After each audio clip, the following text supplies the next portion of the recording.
Okay, y'all, I am back. Let's talk Love is Blind UK episodes 10 and 11, y'all, because it's the end. And did some of my predictions come true? Absolutely. Did some of them go awry? Absolutely. And we're going to talk about it all. This will not be long.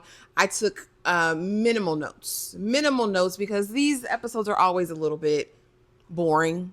If I can be honest, I'm really more into when everyone is getting to know each other. If you guys are new here, though, my name is Ashley, and this is my Sweet Perspective, where I give my take on all things TV and movie related. Y'all know I'm here to put you on. And I've been covering Love is Blind UK. The panel discussion will not happen Thursday because we're going to wait until after the reunion on Monday to get this done. Because, child, who got the time? You know what I'm saying? To do the lives, but I wanted to get this up just so you guys could know my overall thoughts of these two episodes. So in episode 10, it's the stags and the hens. And I didn't mean to rhyme, it just happened to rhyme. But basically, that's the UK version of the bachelor and bachelorette parties. And so all the men get together with their people and they're hanging out. All the women get together with their people and they're hanging out. Women had a beautiful burlesque dancer. I thought that was very tasteful, very classy, very demure, okay, very cutesy. I enjoyed that. The men's bachelor party was a little bit dry to me. You know what I mean? But it was what it was. You kind of just have everybody like, are you ready? Are we ready? Are we ready? It was, a little dull, right? Kat says to her friends, if I suspect anything that Freddie's not going to say yes, I'm going to, say no on decision day, all that stuff. We know it's all about your pride and ego, girl. It's all about you not being embarrassed. Nothing about how you feel about Freddie. We know Kat. And so after that, the couples are going apart because they have to spend this time apart. I think it's like a week or two before the weddings, just to see how that goes. So every couple is saying their goodbyes, yada yada yada. We discover that Ollie wasn't calling Demi over the time, and she feels a little bit of a way about it. But let's get into these weddings. In this same episode, the first wedding we see is Steven and Sabrina. My discernment don't lead me wrong, y'all. I promise you, Steven is a good man, all right? And he's shown himself to be so from the beginning until now. You got me? You know what I'm saying? Like, he has been him, and I love that for Sabrina. I kind of like their quiet and patient love. You know what I mean? Like, I can't be mad at it because he's a man who knew what he want. He went after it and he solidified the deal. He made her feel secure. She made him feel secure, except for when they get up to that altar. Now, Sabrina, this is the second time you did this. Don't keep pissing me off and don't do this ever again to him. Okay, Sabrina? She did it in the pods when he proposed. That hesitation, girl, stop doing that. She did it on the wedding too. And you almost, if you'd have said no to that man at the wedding, Sabrina, you'd had to come see me. Because don't play on his top like that with his full beard. Don't do that. Okay. But they say yes, as we suspect. She loves him. He loves her. I hope many, many, many, many, many years of blessings for them moving forward. Child, the next couple, Tom and Maria. Now, y'all know initially with Tom, I was like, okay, he picked her because it was some sort of sexual thing. I don't know if he had like a fetish or like a itch he needed to scratch, but that's what it gave initially because it did feel like he and Tosh had the deeper connection in the pods, right? But they get out, and of course, we discover that they have two different views on life, on gender roles.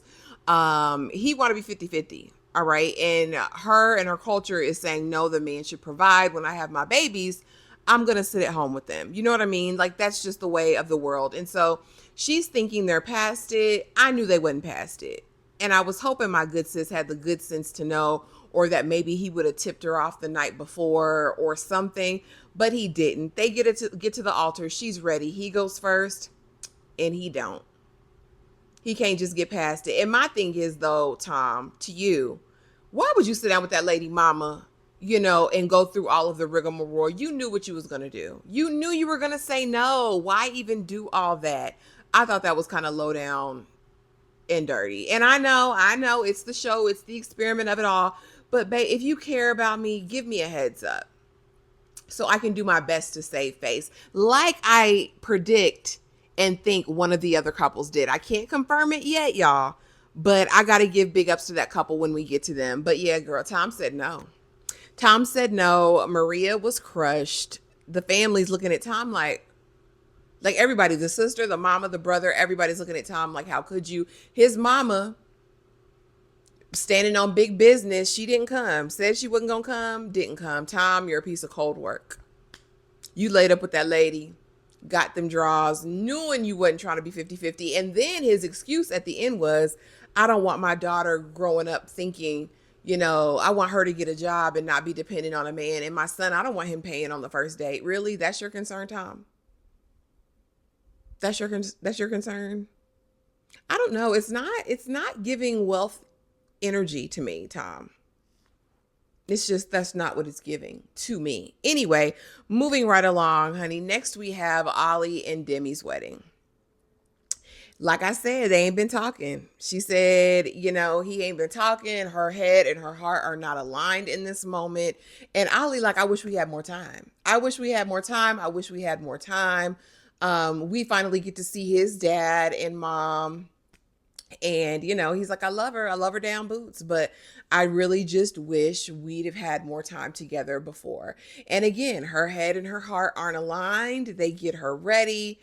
She wore that same dress. Some of the people switched up their dresses from that showing that we saw at Say Yes to the Dress. Okay. She didn't. She kept that same dress. But hair, makeup, I thought she looked great. Gets down the aisle. They ask her first, do you take this man, bruv? Is it sublime? You know what I mean? And for her, it was a no. It was a no. And here's what I suppose happened. This is where my prediction comes in. I'm going to give a shout out to Ollie because I think what happened was he told her. I think he told her like, hey, I'm not ready yet, but I'm not finna embarrass you like this on national TV. So you go up there and say no to me. That's what I think happened. That's my theory. But either way, I'm glad Demi chose herself. They did not break up. He was not crushed, honey. He was not crushed. He said, what? Try it on somebody else, y'all. Y'all not fooling me. Y'all not fooling me, but I like the connection. I like the friendship. Ollie, maybe you're not the F-boy I always thought you were, and maybe this will grow into something else. I really just love the statement where Demi says, I've in this process, I've learned to love me, girl, because can't nobody love you better than you except Jesus. Okay? That's how I feel about it. Can't nobody love you better but you, and then, Jesus before you, but you know what I'm saying. You get the point. You get the point. And so she's crying. She's sad. Her dad goes to see about her. But I love that because cover her, Ollie. Because that's what a man do. I'm going to just set it right there, y'all. Next, we have TJ Henderson, Fine Young Gentleman, a.k.a. Bobby, and Jasmine. Now, we find out that Jasmine's mama been in her ear, and she don't know what she want to do today on decision day. But TJ Henderson, a.k.a. Bobby, is all here for her. It was never a doubt in his mind. Again, Jasmine's mama concerned about them finances. And I am too, as a luxury shopper on a cruise line. I don't know the salary range for that. I don't know. But that's not my business. I do know he really cares for her. And he does his best to reassure her and her jealousy. As she is self-proclaimed a jealous girlfriend. Somebody in the comments talking about, you called her jealous. She called herself jealous. Okay. And so they get to the altar and I'm like, Jasmine, don't do them like that. Don't do them bad. They both say yes. She says, we're going to have the next 10 years of happiness. He says, whatever happens after the 10 years. She said, oh, that's menopause, girl. But it was cute. They're going off into the sunset. I think they make a lovely couple and I wish nothing but the best for them. Y'all know what it is. Y'all know what couple is next. Kat and Freddie. Kat and Freddie. You played it wrong, sis. That's what happened. You failed. You missed the shot. You could have been happy. It could have been a great situation, but I am going to kind of agree with the lion's share of the commenters over on the TikTok who say that this was a whole self-sabotage mission. You treated that man so bad in that short period of time, girl. There's no way.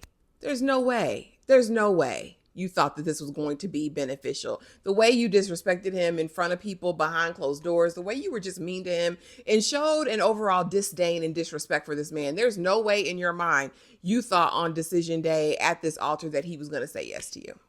You should have stuck with your first mind that you had in your hens party, in my mind. Right. And so, I mean, but he comes through with the gifts, baby, because one thing about Freddie's a good man. He is a good young man, and he needs a wife that's going to pour into him as much as he pours into her. And for me, Kat didn't give nurturing, reassuring. She didn't give any of those things, right? She was a liability in my mind. And so anyway, but he gives her these beautiful earrings to match her ring that she wanted Sam's ring instead. Don't forget that, y'all. Okay, but she's like, he done good. And, you know, he left her a little note when they went their separate ways that, you know, this is me, I'm with you. And so, you know, he's like, you know, we'll see what happens, right? And so we get to the altar. She's dressed, she's ready. And to me, she wasn't sure of her I do. She was like, I do.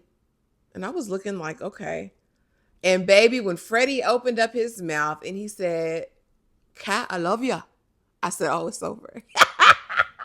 I'm not laughing at this girl's pain because I don't think she's really in pain, because I don't know if she really even liked Freddie like that, right? And so Freddie, being the Freddie that he is, you know, I don't think we're ready yet. Plus, I don't think she signed them papers. Did you sign that prenup, sis? Did you sign that prenup? But he basically is like, I'm not ready yet. I think we have stuff, if we're both being honest with ourselves, we know that we both have things that we want to work on, that we want to get to know about each other, kinks that need to be worked out. Her pride will never let her get over this, Freddie. There is no you and her after this. I want you to know, Buki. But it doesn't matter because your inbox is full. There's a plethora, you hear me, of sublime women that are ready for you, Freddie. So no, don't fret. But Freddie, being the stand-up guy that he is, I mean, he's sobbing afterwards.